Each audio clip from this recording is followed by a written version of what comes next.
E aí, galera da linguagem R, esse vídeo é curtinho, a gente vai falar só sobre fórmulas e fatores, porque a gente vai usar elas mais pra frente depois. Então, vamos só dar uma ideia de como é que elas funcionam e vamos embora! Olha a vinhetinha.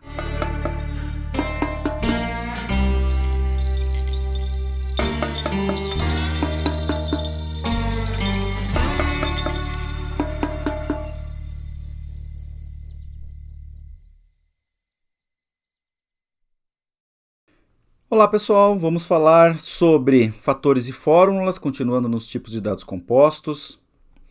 Uma coisa interessante é que fatores e fórmulas, a gente vai falar sobre eles, mas vocês vão usar mais eles quando vocês estiverem usando regressão para fórmulas, usando base de dados para mexer com fatores. Então eu vou dar só uma pinceladinha super rápida para vocês aqui, só para vocês saberem, poxa, eu já vi esse troço em algum lugar, esse troço existe, tá? Mas vocês vão usar mesmo depois quando vocês estiverem manipulando outras bases de dados, tá? Então vamos lá. Os fatores são usados para representar dados categóricos, tá? Como se fossem enumeradores, tá? Ou dados que têm um valor que não é real, não é um número, que ele é um valor discreto. Então, são vetores de inteiros com rótulos associados a esses valores inteiros, tá? Apesar de serem valores inteiros, eles não são usados para operações, eles são usados para representação de alguma informação. Depois de criado, só pode ter valores naquela faixa que foi definido no que a gente chama de levels, ou níveis do fator. Eu consigo criar um fator usando a funçãozinha factor, e aqui eu estou passando um vetor de strings, e ele vai criar essas strings aqui como se fossem não, né? Eles vão criar essas strings como os labels do meu fator, e aí o fumante para mim é um fator que possui sim, não, não, não, não, apesar de aparecer isso daqui, os níveis são não e sim. É um fator. Se eu tenho um vetor de strings, eu consigo converter para fator como s-factor, e aí ele gera para mim o fator. Sempre que você manda mostrar um fator, gente, vai aparecer esse levels aqui embaixo dizendo quais são os níveis dos fatores que você tem. Nesse nosso caso aqui é não e sim, são os dois níveis. Quer dizer que esse conjunto de dados aqui, fator, que está aqui, só pode ter esses dois valores. Tá? E isso é bastante importante quando a gente está trabalhando com regressão, com machine learning, a gente está fazendo, criando modelos e algum tipo de dado que a gente tem para processar, é um tipo de dado categórico, tá? Uma categoria, então a gente precisa usar esses fatores aí. Os níveis são os valores dos rótulos do fator, então se eu quiser saber quais são os rótulos de um fator, basta eu usar a funçãozinha levels, então levels fumante, não e sim. Se eu quiser saber quantos valores eu tenho, basta eu fazer n levels, e daí ele me dá a quantidade de fatores, né, a quantidade de níveis que eu tenho, no caso 2, e eu consigo converter para um tipo numérico, para número, basta eu fazer o s qualquer coisa, pessoal, converter sempre é s qualquer coisa, então no nosso caso aqui é s numeric, vai converter o meu vetor de fumante para os valores inteiros que estão aqui. Um dos usos para isso, né, para esses fatores, é carregar dados de uma base de dados. A gente não viu ainda entrada e saída, tá? Mas quando eu estiver lendo um arquivo CSV, eu vou usar a funçãozinha read.csv. Aí eu digo qual é o arquivo que eu quero. Tem algumas configurações aqui de separador, blá, blá, blá, blá, que não me interessa agora. Mas o que acontece para mim, tá? Quando eu faço um read CSV? Por default, o read CSV pega todas as minhas colunas que são strings e transforma em fatores. Porque o read CSV está achando que você está lendo uma base de dados para fazer um processamento e que aquelas strings são tipos categóricos para você. Tá? Por exemplo, eu estou carregando uma base de vendas.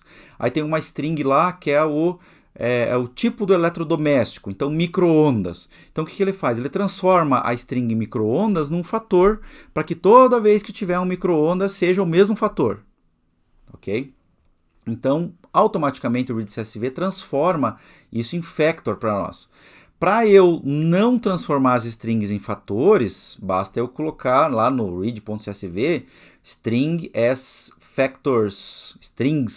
as factors igual a false. Significa que ele vai carregar para o meu arc aqui, na minha variável arc, que é um data frame, que a gente já vai ver daqui a pouco um data frame, como é que ele funciona. Ele vai carregar todos os dados para esse data frame, e as strings não serão convertidas para fatores. Quando que você tem uma string que você não quer que seja convertida para fatores? Pensa nessa mesma base de dados de vendas.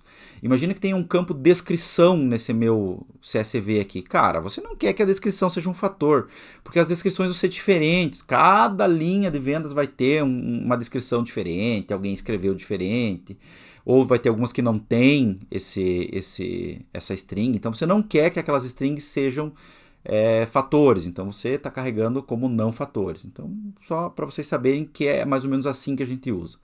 Conforme vocês forem mexendo com base de dados, forem carregando bases, tendo que processar essas bases, vocês vão se deparar com fatores ao longo dos exercícios e das tarefas que vocês vão ter. Aí vocês vão mexer um pouquinho mais com eles, tá? Fórmulas também. Fórmulas, aos poucos, vocês vão trabalhar com fórmulas. Mas basicamente, fórmulas são objetos que possuem esse tipo aqui, ó, y til x. Isso aqui está dizendo que a variável y depende de x, ou depende de mais de alguma coisa aqui, tá? Isso aqui representa uma expressão que não foi avaliada, ou que não está sendo avaliada. Está definindo uma expressão. Y depende de x. É isso que está acontecendo. Do lado esquerdo, nós temos a variável dependente, do lado direito, nós temos a variável independente. Se você já estudou, já fez a disciplina de estatística, o professor já deve ter falado sobre regressão. Deixa eu escrever aqui, né? Como vocês sabem, escrever com o mouse é ruim. Regressão. Se vocês tiveram regressão, vocês sabem do que eu estou falando sobre variável dependente e independente, e a gente vai brincar com regressão mais para frente, e aí vai ter uma fórmula lá para a gente poder ver. Então lá a gente vai ver essa fórmula, a aplicação dessa fórmula. Aqui só estou mostrando a construção dela para vocês terem uma noção. Ok? Então, fórmulas são associações entre objetos, como por exemplo um modelo de regressão. Eu posso atribuir para algum lugar, olha só, fórmula, a variável fórmula recebe y que depende de x1 e depende de x2. Tá? Significa que y é uma função de x1 e x2, usada para regressão aqui e tal. A hora que eu fizer um class, ele vai dizer que é da classe de fórmula.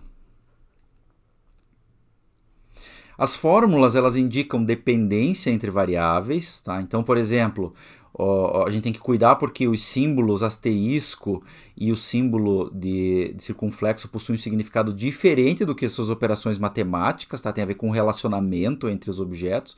Então tem que tomar cuidado. Por exemplo, se você vai criar uma expressão, você tem que usar o i para dizer que você quer que aquilo seja uma expressão matemática mesmo, tá? Só tomar cuidado em relação a isso. Pessoal, isso são fórmulas e fatores, é muito simples, é só informativo para vocês terem uma ideia e lembrarem da onde que nós usamos, da onde que nós vimos isso, para quando nós formos usar mais para frente. Não tem exercício, se quiserem executar esses exercícios só para ver que essa sintaxe funciona no R, estejam à vontade, mas vamos para frente. E aí, pessoal, tranquilos com fórmulas e fatores? Vamos para o próximo vídeo então, vamos falar sobre listas, o cardzinho vai aparecer aqui do lado para vocês. Até a próxima!